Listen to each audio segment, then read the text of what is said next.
I say that is one of the hardest journeys you ever, if you don't know God before you go through a weight loss journey, you're going to know him when you finish, because on those days when you can't push, on those days where you just don't feel like you don't feel capable, somebody else is doing that work for you.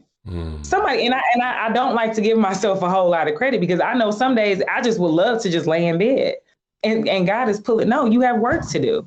So at that time, it was my weight loss. You got work to do. This body that I've given you, you only get one. This body that I've given you should be its best. And that has aesthetics. That has nothing to do with aesthetics. That has everything to do with treating it with respect. And I feel like everything that God has given us, we have to treat with respect. Our body is number one, because what work can you do for God if you're not healthy? Hey. What work can you do for your family if you're not healthy? Hey.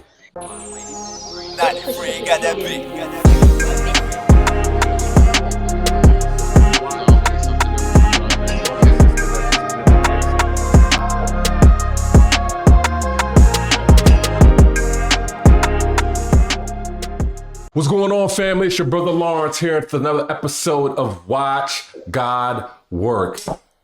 She in Atlanta now, but yeah, I mean, it's what up though all day. If you from Detroit, you always from Detroit. I just want to shout out my sister, our sister, your sister, Miss Crystal White. How are you, Crystal? I'm doing amazing, Lawrence. Thank you so much for having me on. Oh man, it is great. I'm grateful to have you on. And it's funny because anytime, like I said, we have a strong contingent of Detroit that's come through here, and it's always funny because like Detroit has the same energy, man. It's just so cool. It's just like, you know, you're like, yeah, what's going on? We here, you know, we out here. But we were speaking offline, and I just I think about journeys. Mm-hmm. And I think for anybody, when we talk about faith as a journey is something that is familiar to people. But I think especially in these times, a journey has been something that's been more expansive. Our faith has been something that has been a part of our mental journey, our just emotional journey, our psychological, all these things, but also our physical journeys. And I think it's something that we don't talk about enough, that how we walk with God and understand God should impact how we think about our bodies, how we affirm our bodies, how we always believe that we could be better temples of what we contain, which is something so powerful. And I think that's part of your story, right? A part of your story. And you are just this, you are doing so much and doing it a lot well. You know, that's your bit. That's, you know, you got the podcast, you know what I mean? Talk about your business. You know, you got the fit line, you got the content game rolling. You shouting out both the sisters on it on the athleisure and the brothers on the Yami. You're doing a lot, but it's coming from someplace, and obviously we're going to get into that. But as much as I said, I can't say it as well as you can say it. So who is Miss Crystal White? Crystal is, I was born and raised in Detroit. I have brothers, you know, I have a huge family, and I grew up in the church. So my parents were the head trustees. My grandmother cooked every Sunday. My grandfather was the head deacon. Like I was church 4 nights a week, you know, like playing with your friends after school. It's like, no, we got Bible study. Okay. Get your bag. We got Bible study. So I grew up in the church, and what's interesting is I have a different kind of journey with my faith as it relates to who I am today. So in growing up in the church in such a almost a business-like capacity, God and me didn't make our meeting until I was older, because I just spent time in the church, but I wasn't spending time in the word. I was just in the Talk about business-like capacity. Talk about business. So break that down a little bit more. So with my parents being the trustees, I was, you know, in the office while they counted the tithes, and I was there while my grandfather worked on things. And so I was in the church kind of taking care of the building, and not so much in church as far as taking care of my spirit and my soul and me and God's relationship. So it wasn't until I got older and I had a conversation with my dad. He's, again, heavily in church. He, you know, sings and he directs the choir. You know, he's the one jumping across the choir stand. That's him all day. And I was older, and I had a conversation with my dad, and he said, you know, what does your relationship look like with God? And I remember when I began responding, I was speaking about my relationship with the church, and it had nothing to do with God. It was just all the physical time I spent in the building. And at this time, I had just began my weight loss journey. So I was maybe a few months into my weight loss journey, and he noticed, I'm in the gym 6 days a week. So he's like, talk to God on the treadmill, or talk to God on the exercise bike. He said, you need to find church and God for you. He said, not for how you grew up in it, not for how me and your mom tried to show it to you. You need to find it for you. And so that was really where my relationship with God began. And from there, I learned how to incorporate God into my life as an adult in ways that I never knew as a child. Like I said, being in church in that business capacity, you are aware of so many things beyond God. You know the church's financial business, the gossip, all the things that have nothing to do with God. So it wasn't until I almost made that separation that I was able to make that connection. And it's something that I denied for a long time, just how separate he and I were. I just felt like because I grew up in the church, I grew up with God, and that wasn't necessarily the case. So once I was able to find God for myself, find church for myself, it was a transformation like no other. And I was able to incorporate God in my weight loss journey. When it came to me finishing school, when it came to jobs and positions I wanted, and ultimately getting to where I am today, it was that conversation that made the pivot for me to get to this point. And so, Crystal's fun. She's fun. I love to laugh. I am a jokester through and through. Yeah. I am the uncomfortable times crack a joke. That is I feel like my PhD should be in that. But I just love life. I love life. I am so appreciative of just the life I've had, given how crazy the world is. To be blessed in so many ways, business and, just health and those types of things. It's just really a life that I've always wanted. And so, today I feel like I am living in my purpose. I'm living in my passion. I was 6 years old when I drew out my first dress. So it's like this fashion has been in me my entire life. Full circle. And full circle. So for me to be, at a point now where I'm able to communicate with people through something that I'm so passionate about, and, have like shirts like my God Be Gotten shirt, and be able to explain a bit about how this phrase even came about, and just kind of communicate and share God with people my own way, and not the only way I thought I could. I'm living my dream. Crystal's living her dream. Yeah, Crystal, this is, first, I just love how you set the stage, because I think, especially in that first part of it, that is a universally relatable thing. And so whether or not you are involved in the church business in that regard, sometimes the business of church is the relationship with God for people. So I go on Sunday, we do this on the holiday, and then it becomes, that's what God is. And that was similar to even the story. And you get to a place where you recognize that's not going to cut it. Life happens, or in your case, a providential conversation with your father where the question asks, you're like, oh, snap, wow, this ain't a real relationship. You know what I'm saying? Like, this ain't what it would be. So this is interesting, because I think, to your point, it's still a journey though, right? To go from that and then go from like, okay, God, I'm a fit God into my life, to like, okay, God is like washing and like pouring into everything of my life. Like, what was the first instance, like, like where there was almost like I would call like a decision, right? Because I'll put it this way, right? There's usually sometimes this compartmentalized. So even if you say, oh, God's important in my life and I need to have a relationship, it's still like, I have my business, I'm busy, I got all the stuff. You even recently talked about this. It's kind of, I got my 10 to-do list. I'm usually running and ripping and running. I'm usually doing all this stuff. And then I'm gonna fit everything in. When did it become you stepping into God's world versus you fitting God into your world? When I realized I couldn't do it. I can't do anything on my own. Like, I can't do anything on my own. To use my business as an example, I sketched my first dress. I was 6 years old. My first time sewing, I was like 12. And then when this was 2012, I launched my first cut and sew brand. And it worked. I had some sales. It was, the success of it was okay, but it wasn't right. It wasn't right. Fast forward a few years later, I try again. It wasn't right. And me and God we were not hanging out like we do now at the time. And I can look back now and just see how I was so busy trying to force it to happen. And it just wasn't my time. It wasn't the time for it.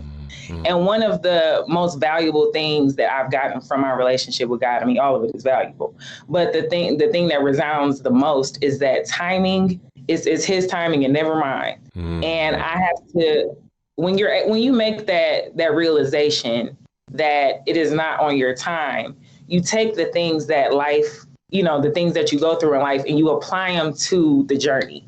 So it's not, everything doesn't feel like a roadblock. Everything doesn't feel like an obstacle. They just feel like building blocks more than anything.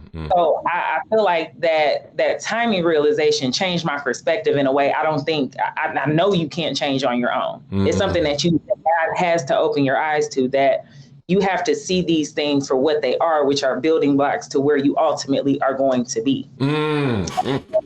Where you want to be, but where you're going to be. And so when I was able to remove that expectation of God that was based on my wants alone and not his plan for me, when I was able to remove that expectation, I was able to really sit in what God had for me and take everything, the things I didn't understand and the things I felt like I did, and apply them to my journey. And so that God is in the driver's seat. You know what I'm saying? I don't do anything. And I still say today, like, if you ask me how did you get there, ask God.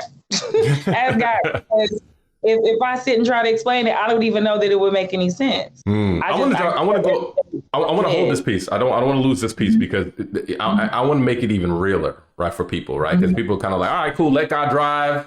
Cool, God does everything, but you got to get up and you got to take a shower. You got to wash your legs. Like we got to get practice, right? And so, but there was a timing thing about how you also saw yourself in 2013.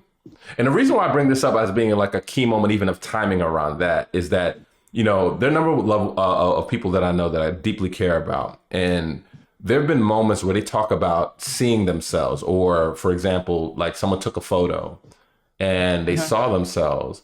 And for them, it was like, it took them to a valley that they didn't really get out of, right? They're like, I can't recognize myself. I can't see that. But it seemed like for you, it opened your eyes in 2013, and it propelled you as opposed to just beat you up. Like, could you talk about that instance and that story? Like what you felt happened to you in that time, and what the conversation was God when you were like, all right, that's me in the back there on this photo. I'm not sure that is what I thought I saw. And now I want to kind of move forward. Can you kind of describe, like, tell us the story of that moment? So for me, that moment was, I had always had a Bible, right? Always had a Bible. But, Bibles kind of feel like they come with the house, for at the time, it was like, you have, everybody has a Bible, you know what I mean?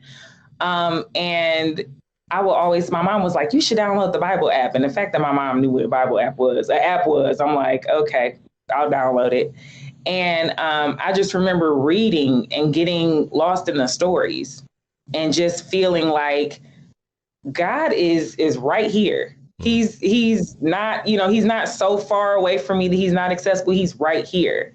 And so in reading those stories, and I'm a Bible plan person because I'm a reader of, I like novels and stuff like that. So the Bible plans really, they really help me understand, because even now, still a journey. I'm not, I'm not an expert on God or faith or anything. It's still a journey.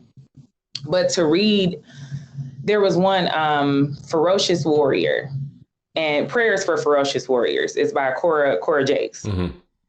And she just talks about how important it is to pray as hard as you need to pray. And I always put restrictions on the way I would communicate with God, because I had this marginalized view based on how I grew up. And so when talking to my dad, him telling me like God is wherever you need him to be, and reading plans that would tell me, listen, talk to God as the way you need to talk to him. It removed so much of that stigma that I had to sit down and I had to pray like this. My hands had to be, together, and I needed to be, you know what I mean? It took all the pressure off of building the relationship with God the way I needed to. Mm-hmm. And once I did that, it opened the floodgates for me. Mm-hmm. Because for me, it would be, church for me sometimes, because I was a flight attendant for years. Mm-hmm. So I wasn't always able to go, on Sundays. And again, like you said, the business of church, you tie, it's like I go to church on Sundays and that's where God is. And that's how your relationship kind of becomes. So when I wasn't able to go on Sundays, I had to find church for me. Mm-hmm. And when I took the veil off of, or the restriction off of having to talk to God a certain way and just talking to him, talk to him like I would my dad about things, because that's who he is. I was able to really find my place with God and my relationship with him. Mm. So I would be driving and I would act like God was a passenger. He was sitting right here, even though he's driving, but I would act like he was sitting in the car with me and just talk to him, just talk.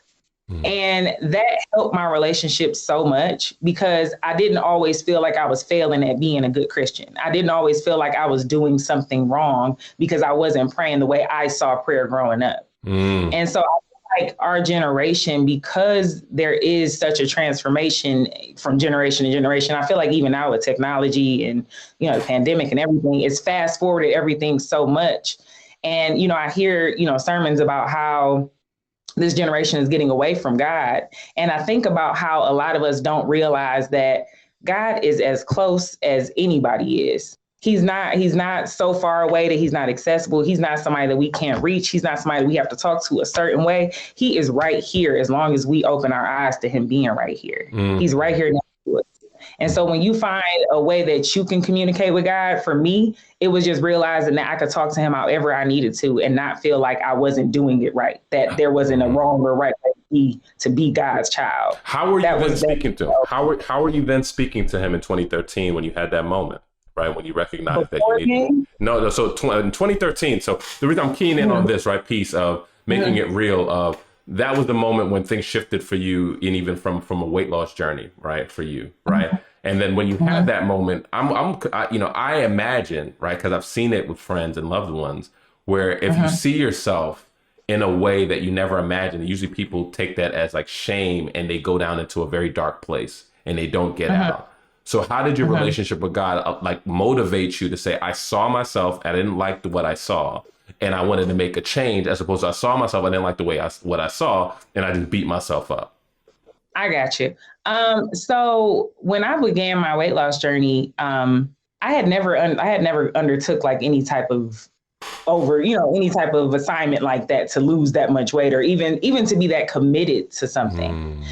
And so I'll explain a little bit about the weight loss journey. It'll bring it back around. So I only planned, I said, I'm going to go vegetarian for 8 weeks. It was right before my birthday. I'm like, oh, I'm going to be cute for my birthday. 8 weeks, I'll go vegetarian. I'll go vegetarian. I'll work out a little bit. And I wanted to lose like 20 pounds.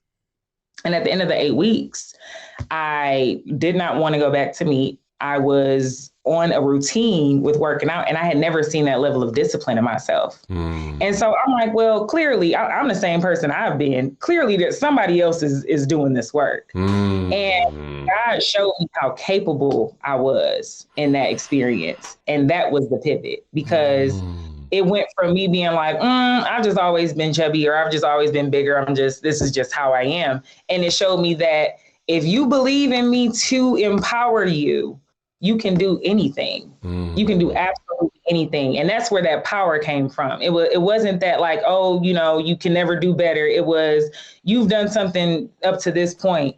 I'm going to keep you going through this journey as long as you trust me. And that was what happened with the weight loss situation. I never was, there something that I see a lot when it comes to like weight loss transformations is that there is a great assumption that you had to be at this valley or at this place where it's like, I can't I can't get any better. This is just where I am. And that's not always the case. That's not always the case. But I think the underestimation is the fact that a weight loss journey is not about, it's not necessarily about how you look. It's about what you did to get there. It's what you did in that journey. And when I say that is one of the hardest journeys you ever, if you don't know God before you go through a weight loss journey, you're going to know him when you finish, because on those days when you can't push, on those days where you just don't feel like you don't feel capable, somebody else is doing that work for you. Somebody, and I don't like to give myself a whole lot of credit, because I know some days I just would love to just lay in bed, and God is pulling, no, you have work to do. So at that time, it was my weight loss. You got work to do. This body that I've given you, you only get one. This body that I've given you should be its best. And that has aesthetics. That has nothing to do with aesthetics. That has everything to do with treating it with respect. And I feel like everything that God has given us, we have to treat with respect. Our body is number one, because what work can you do for God if you're not healthy? What work can you do for your family if you're not healthy? And I say that when it comes to your habits regarding your health, it's almost like procrastination. They say when you procrastinate, it's like basically telling God, you're going to give me another chance to do this, instead of just doing it when you're supposed to. So when it came to, eating better, why poison? Why poison your body? Because whether you believe or not, that is what a lot of food and a lot of things that are available now are. They're poison. Literally, they will just send you down a path of destruction on your health. And so it was just something about taking care of the temple that I'm given, because I don't get, and no amount of surgery or no amount of aesthetics can fix what's inside of this vessel. You know what I'm saying? So it's so important for me to take care of my body. This is, I'm so thankful that you broke it down like that, because I think it's always a very interesting dance, and and you framing it, but it's not even the framing. It's the truth. It's just like, well, anything that God has given me, my intellect, my talents, I need to tend to it. I need to tend to the garden. I want it to be its best.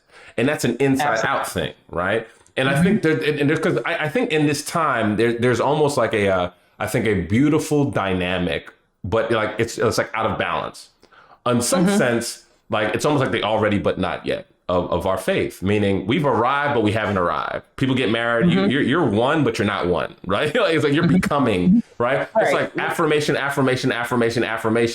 That's good. Right? Because we should be able to affirm in who we are. At the same time, you need but you ain't there yet. Right? Like, and so we need to, it's always an affirmation. Yes, good boy, you good. It's just like, that's cool. But there's also something about God is calling us to something higher. We are worthy of being able, or by grace, we are able to tend to these things that are given us. So I love that. And so now you're on this journey. You write in, you hashtag in, like, I don't know if I answer the question for so many people that's just like, who's Judy, right? Like, like I think people like, oh my gosh, yes, Judy. Judy's that is an alter ego. And the alter, I'm like, everybody like, who is Judy, right? Like, so for everybody listening and watching, I'll have you tell it, like who this Judy situation. Okay, so Judy actually came from, oh my gosh, Judy came from videos I made years ago, and they were called Judgmental Judy, right? And they were just like these little funny videos, like these little funny rants I would do. And so many people thought that was my name, because, this is like, I don't know, this is probably like 2010, 2011, something like that. And social media is still kind of like getting its legs. So people are like, oh, that must be her name, because I didn't have Crystal anywhere. You just saw Judy.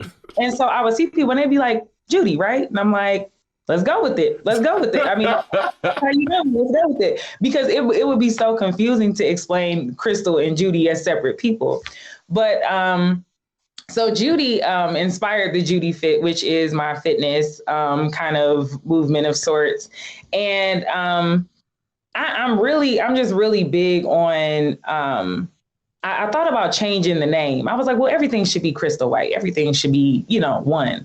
And I realized that because I shared my journey through Judy, people connect almost with the idea of Judy more than they do Crystal in that respect. And I can appreciate it, because me continuing on this journey, it's very separate from my who I am as a businesswoman and who I am, as far as my fashion goes, it's really kind of like a place. Judy's a place I can go and just really focus on me and my body and focus on just being my strongest, my best, as far as like my physical health goes. And so I didn't let the name go because it's really something different that I can step into and really push and connect with people on a different level with, because I've really, it's crazy. I love the internet for this reason, because I have people that I have met on, Instagram or Twitter or what have you, and they started with me on my, on my weight loss journey.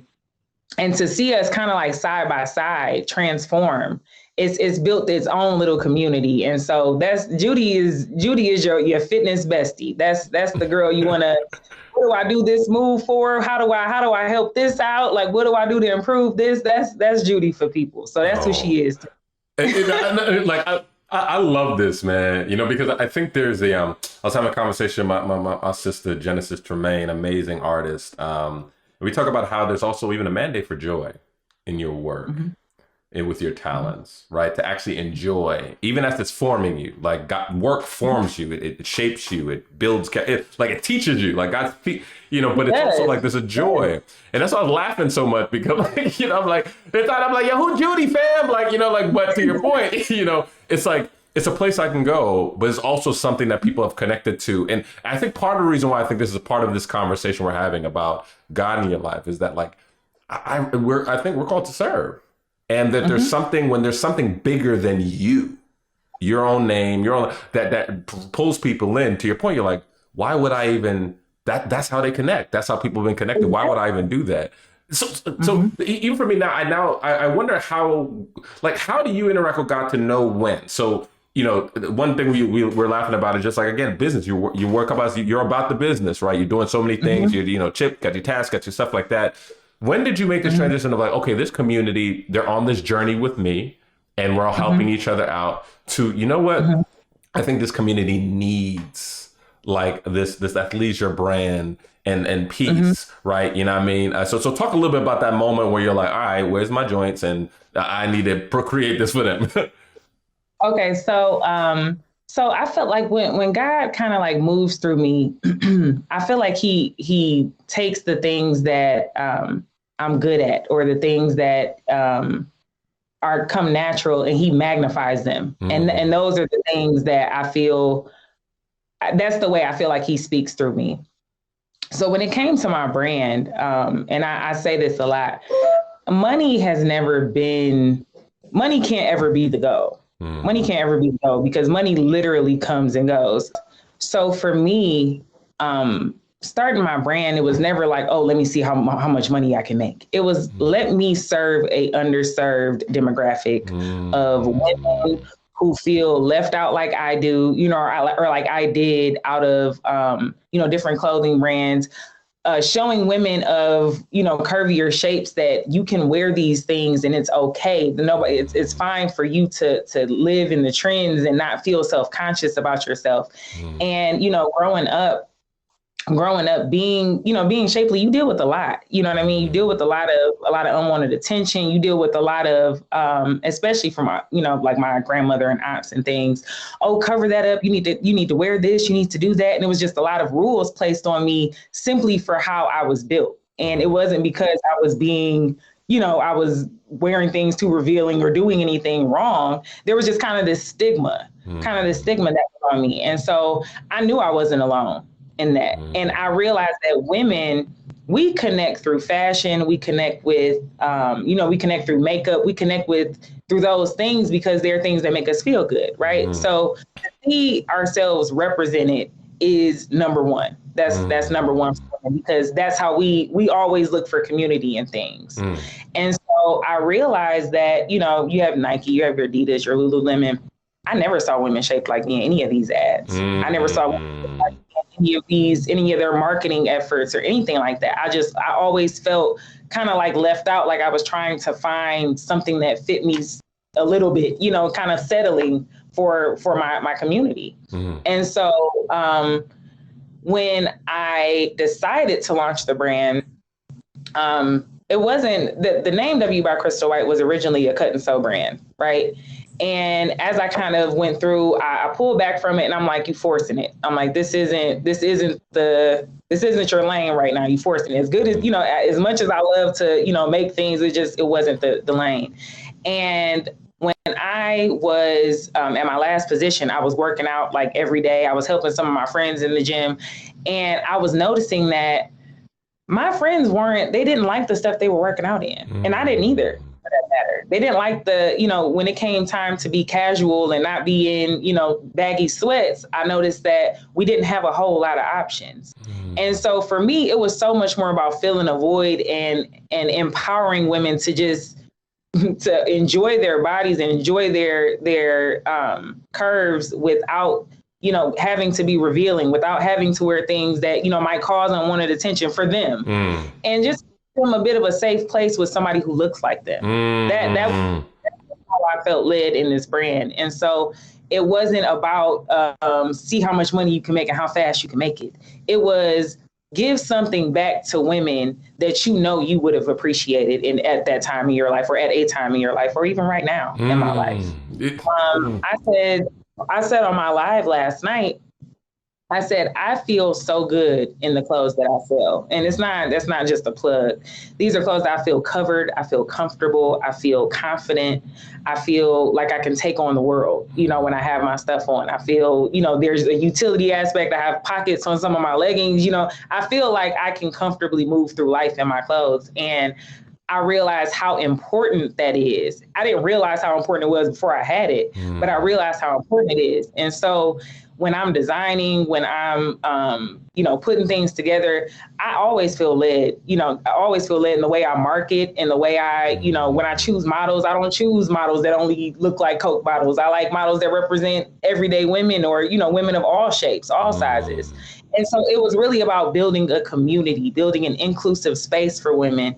And then when I did the God Be Gotten shirts, I started saying God Be Gotten years ago when I had my other podcast. And it was just my way of being like, God is good. God is good. And to be able to even get this message out through fashion was just, it's something about connecting with people in a way that they need to be connected with. And I think that's the mark that we have to hit when we have businesses and when we call ourselves wanting to give back. It's about that connection and giving people a safe space within your products, and not it always being about how much money I can make off of this thing. There's so many layers to what you said. I mean, one, the literal covering, right? Because I think in the same way that people sometimes feel like, okay, God, I just need to be a good Christian, show up at work and, just be good people and be fine. And, wear my chain. And like, that's it, right? There's something also about, there's more to a brand than just, I put God on top of it. Yeah, I put God on as the embroidery, and cool, this is a God brand. But literally in the actual thinking of it, right? Like there's something to be helping people to be comfortable in their own skin, right? To be on the journey and encourage a community of people to even be more healthy in the skin that God has given them, number one.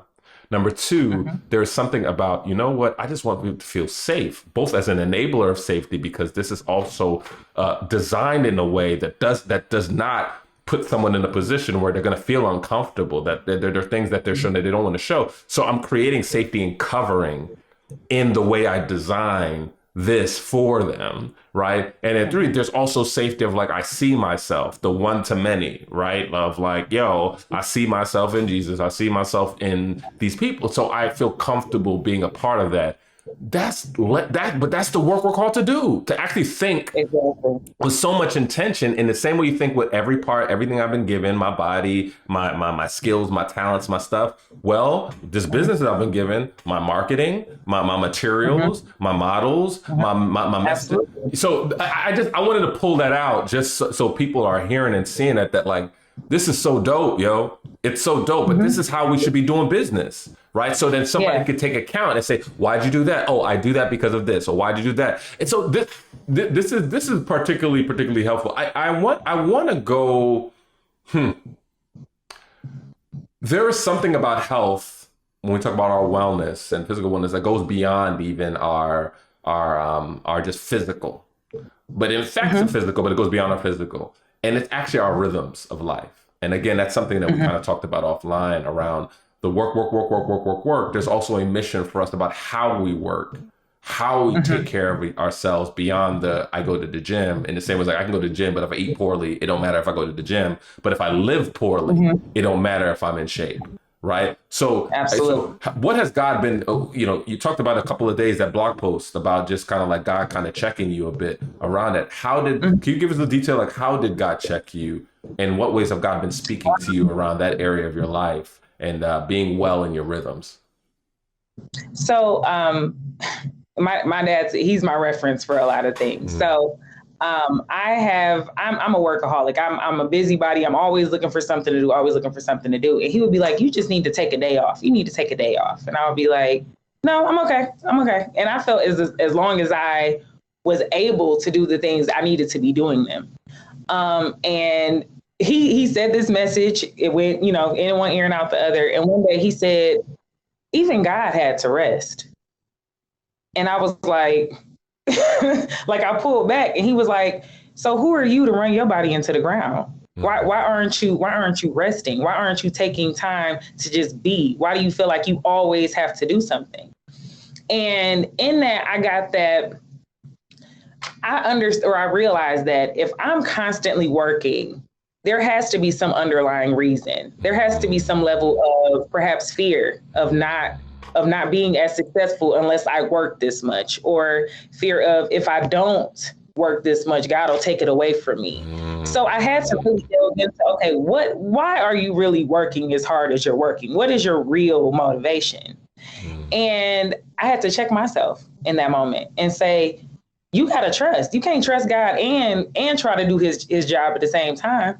So that resting bit was huge for me, because in that moment I realized I can only be my best self if I take care of myself the best I can.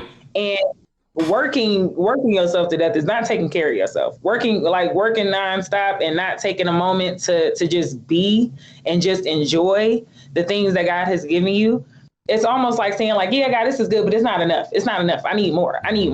And I didn't realize that that's what I was doing. In my mind, I thought like, oh, well, if I'm always working, then I'm showing God I appreciate what he's given me. But I didn't realize, in not taking a second, that I was basically saying like, yeah, that's cool, but I need to keep working because I need more. I'm not getting enough. And so God checked me in that space and was like, listen, he checked me through my dad, And I've learned the value of resting, because when you rest, you give your mind a break, you give your body a break, you give your spirit a break.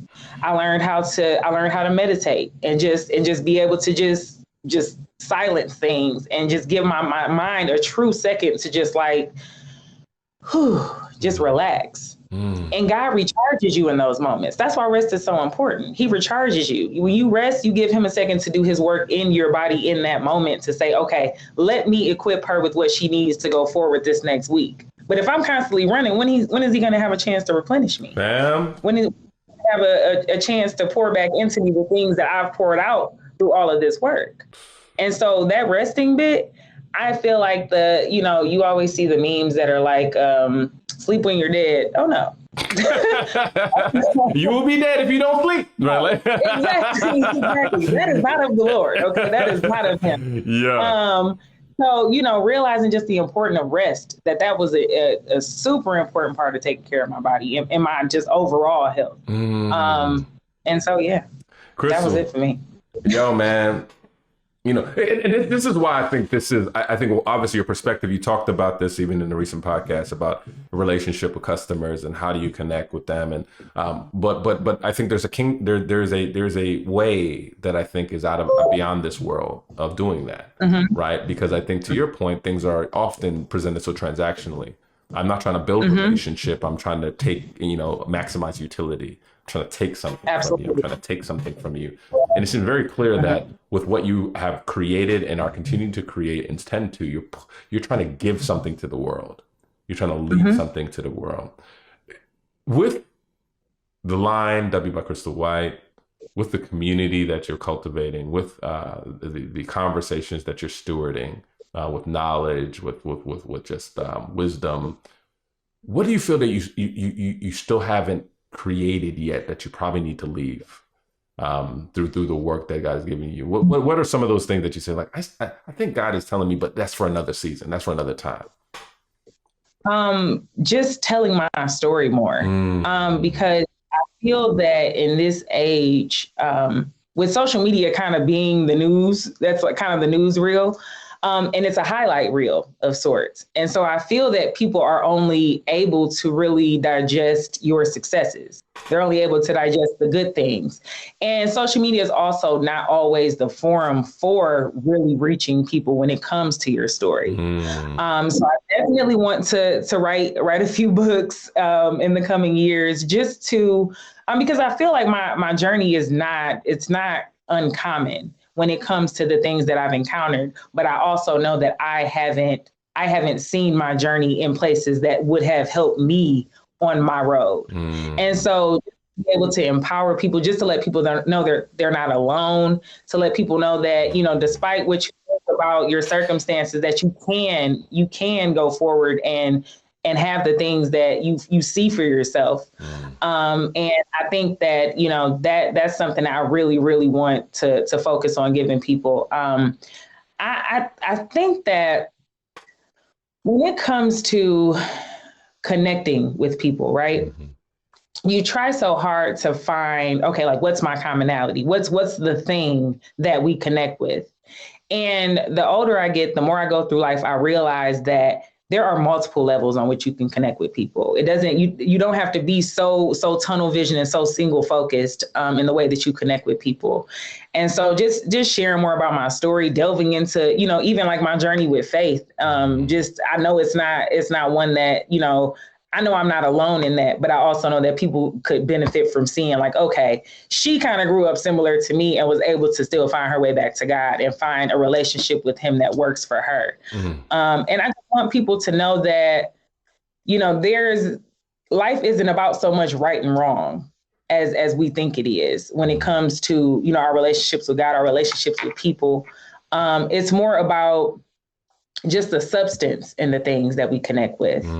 And so, I always felt like I wasn't being the right kind of Christian, or I wasn't doing things the right way. And it's not necessarily about that. It's just about doing it the best way for you, because your best and my best are going to differ, but it doesn't make it any less than each of our individual best. So, just letting people know, like, it's okay. It's okay. Like, when I talk to my friends or they call me for advice or something, I always, like, I'll say, like, it's okay. It's okay. Because even as simple as that phrase is, we need to hear that to know, like, okay, ain't nothing is the end of the world but the end of the world. Nothing, like, when I say we have we have overcome 100%. If you are here today, you have overcome 100% of the obstacles that have been faced in front of you. And so if you don't believe that God has been in those moments and in those spaces to continue moving you forward, then, I need to talk to you. We need to have a side. Let me holler at you. Let me holler at you for a second. Listen, driving in Atlanta some days, I'm just like, thank you, God, for getting me. Yo, Atlanta's the new Houston, LA traffic. I'm like, what's happening in Atlanta, fam? My fault. Oh my goodness. Your head has to be on a different kind of swivel. Yeah. But just understanding that for us to just get to the places that we get to, I mean, God is there. God is there. And so I want to know that you can find God for you. There's no right or wrong way to be his child. There's no right or wrong way to communicate with him. And just know that he's there. He's accessible. He's accessible. Hey, God be God, it, man. God be God. I mean, you talked about, just want to remind people that they're not alone. I'm always love things, but you could definitely decline or oblige in this of, I think especially if you came up in church, if you are kind of rooted with God, sometimes I think unfortunately you can get used to. You could take for granted, and sometimes the awe, of God, or sometimes those God has blown my mind moments. But something happened to you not too long ago where God kind of blew your mind and reminded you you're not alone. If you feel comfortable, I would love for you to share that. I think that I give some people some hope. Okay, so God has, man, he's really moved in my life in some amazing ways. Mm-hmm. So okay, give me a second. Mm-hmm. Um, so okay, we hear a lot about how important mental health is, right? Mm-hmm. I'm definitely I'm one of those people that I've suffered with depression over the years. And in those moments, when you have those episodes, you feel the world is dark. Okay. Things are dark. You can't see through. You don't know what's on the other side. And it's something for a long time that I hid because it was just like, it's just me. You don't feel comfortable talking to people. You don't think they're going to relate to you. And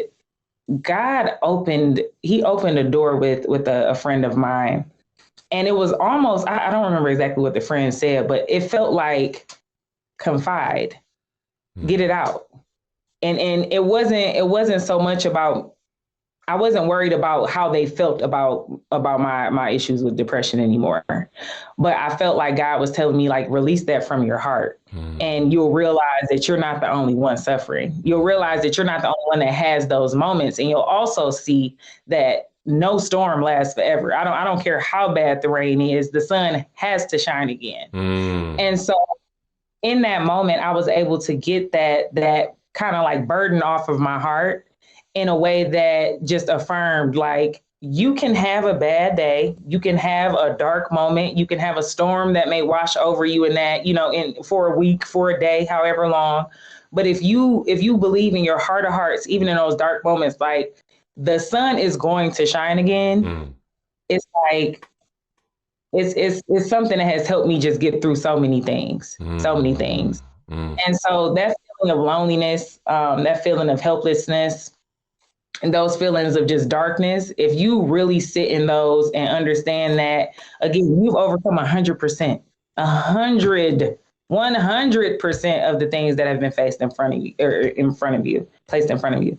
And when you realize that you've overcome all of those and that this is just a moment, and that you are not the only one suffering, that God is always there to talk to. If you got to go and if you got to cry through the conversation, if you got to, if you got to whisper it, however you need to get it out, just get it off of your heart, because God is right there, and you're never, ever by yourself. Even nobody around, you are never, ever alone.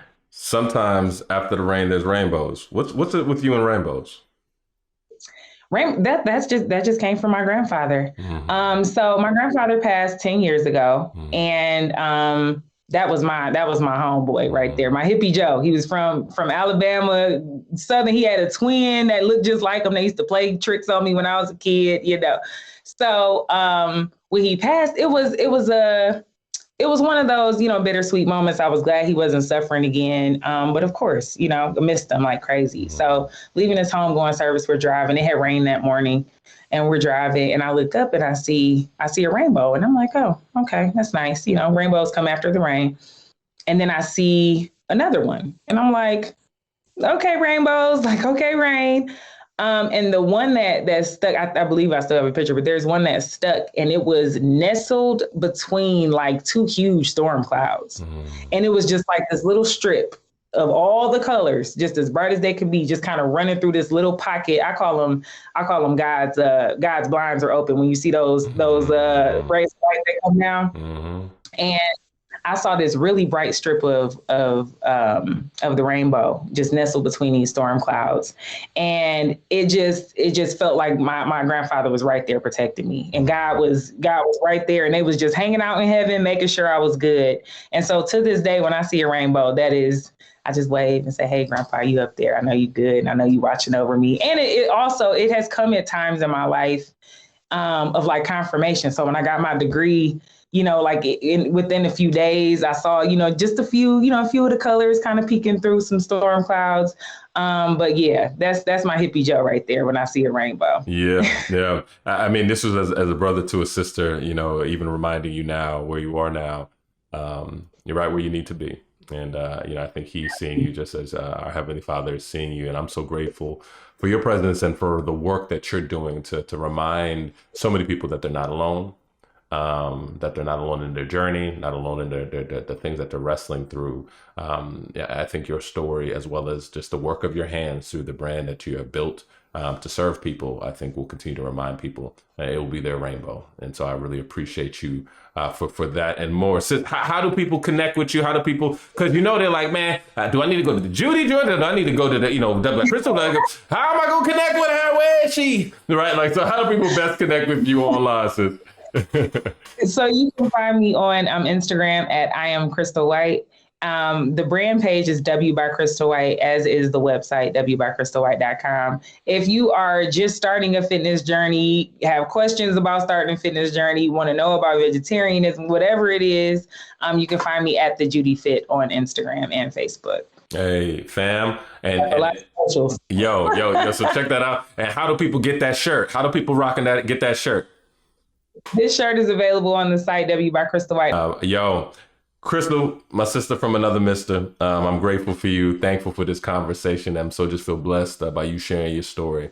Salute to you, my sister. God bless you. Thank you so much for having me. I had such a great time. This was amazing. I can't wait. Awesome.